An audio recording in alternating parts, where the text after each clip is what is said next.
یک شاخ گل، برنامه شماره 397. در این برنامه شرح حال علامه اقبال لاهوری را آمیخته با آهنگی در دستگاه ماهور از رکنالدین خان مختاری خواهید شنید. ایرج با آوای خود و همکاری همایون خرم، مجید نجاهی، ناصر افتتاح غزلی از این شاعر گرانمایه را به سمع می‌رساند. گوینده آذر پژوهش.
شود پرده چشمم پرکاهی گاهی، دیده ام هر دو جهان را به نگاهی گاهی. وادی عشق بسی دور و دراز است، ولی طی شود جاده 100 ساله به آهی گاهی. در طلب کوش و مده دامن امید ز دست، دولتی هست که یابی سر راهی گاهی. ابیاتی را که شنیدید از اقبال لاهوری است.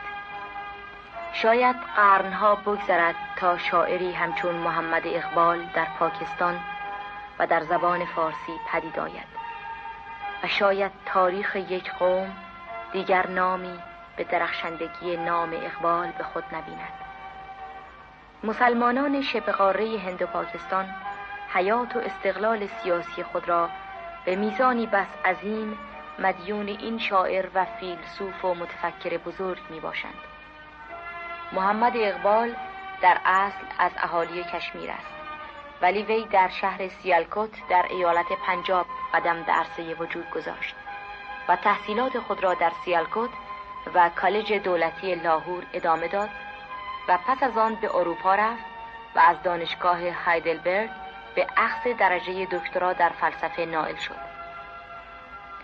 وی در اروپا به معرفی فلسفه عمیق و عالی مقام شرق پرداخت و طی 2 رساله تحول حکمت ماوراء طبیعت در ایران و تجدید بنای فکر اسلامی فلسفه شرق را با فلسفه متفکران غربی مقایسه کرد. اقبال پس از بازگشت به لاهور مدتی به تدریس فلسفه و وکالت دادگستری پرداخت و نیز چند دوره از طرف مردم پنجاب به نمایندگی در مجلس پنجاب انتخاب شد. در این دوران بود که با استعمار و استثمار به مبارزه پرداخت و رهنمون آزادی هموطنان و همکیشان خود گردید.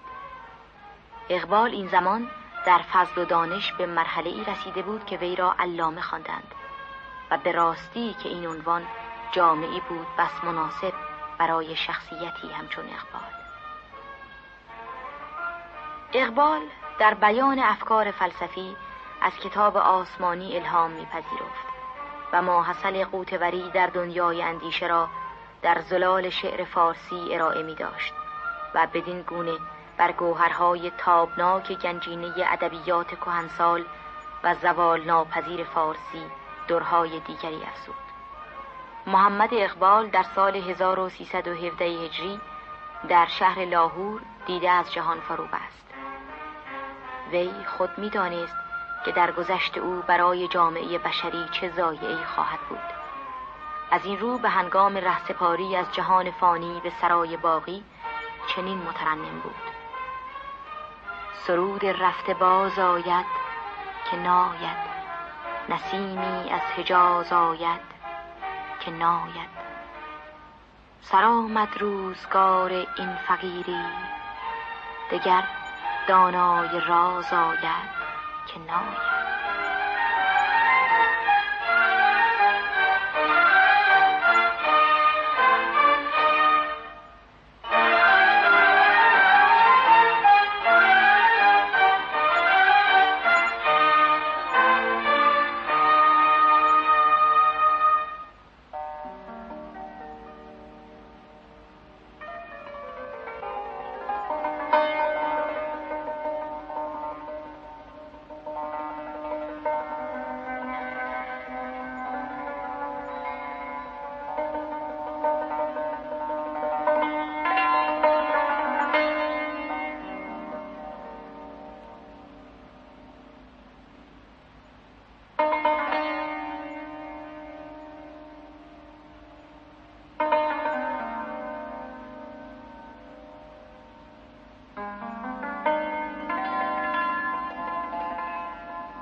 شود پرده چشمم،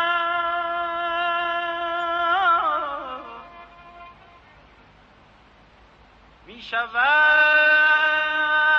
پرده چشمم هر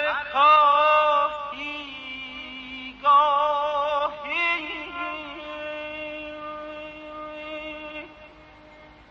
دیدم هر دو جهان را به نگاهی گاهی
وادی عشق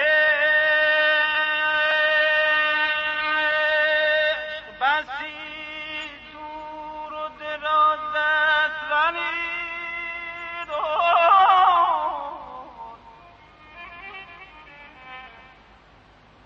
طی شود جاده صد ساله به آهی گاهی امان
می شود پرده چشمم پر کاهی گاهی، دیده ام هر دو جهان را به نگاهی گاهی. وادی عشق بسی دور و دراز است، ولی طی شود جاده 100 ساله به آهی گاهی. در طلب کوش و مده دامن امید ز دست، دولتی هست که یابی سر راهی گاهی.